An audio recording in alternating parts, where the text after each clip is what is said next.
And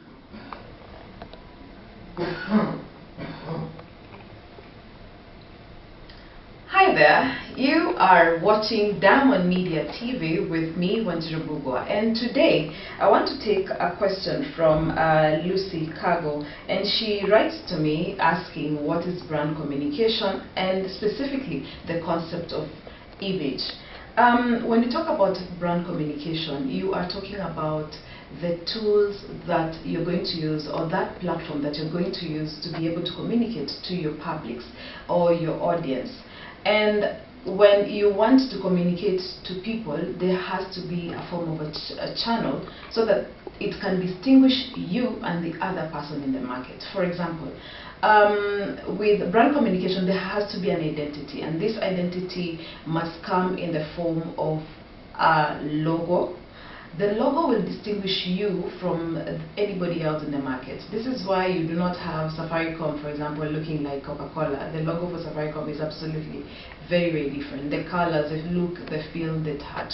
You need to be able to create a logo that represents who you are, your idea, and the concept that you have. When you're generating a logo, also note that this is the image that you will carry along from the moment you begin to talk to your first client, you begin to talk to your first audience. And so it needs to represent exactly what it is that you want it to represent. If you are in business, you want it to communicate a professional look, a professional feel, a professional touch.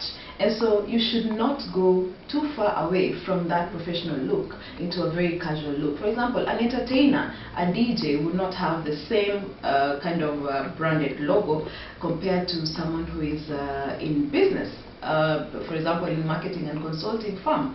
And so you want to be able to distinguish your logo, your creativity, as you come up with your logo with who you really are. Secondly, I think it is very important for us to know where to place that logo, that identity, your brand identity. How do you communicate it? You need to have your logo placed on various items. We call this a brand book. We normally generate a brand book. The brand book will have various items, for example, your business cards, your staff IDs, the press cards, how it's going to appear on a website, how it's going to appear online, and so on and so forth. So you need to really try it out before you even launch it into the public. And in the concept of image, I'd like to discuss three items. One, how do people see your brand or you? Secondly, how do you see yourself? Thirdly, how would you wish for people to see you when they look at you or when they look at your brand identity?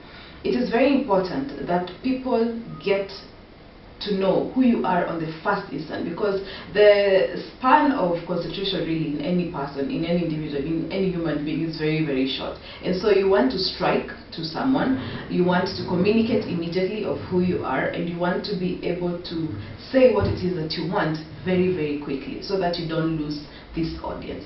And so in terms of talking about how you wish that people would perceive your brand or perceive you or take in what it is that you're selling, you would want to create an image of professionalism, an image of trust, an image of honesty, an image of effectiveness, an image of prompt delivery, an image that can be trusted. That is the bottom line.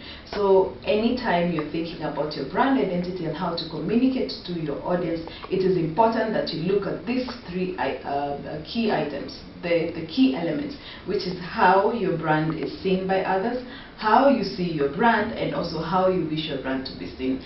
And with this, I'd like us to talk a little bit more about marketing, and I would want to keep in touch with you on Keeping Watch in our next edition. Stay tuned.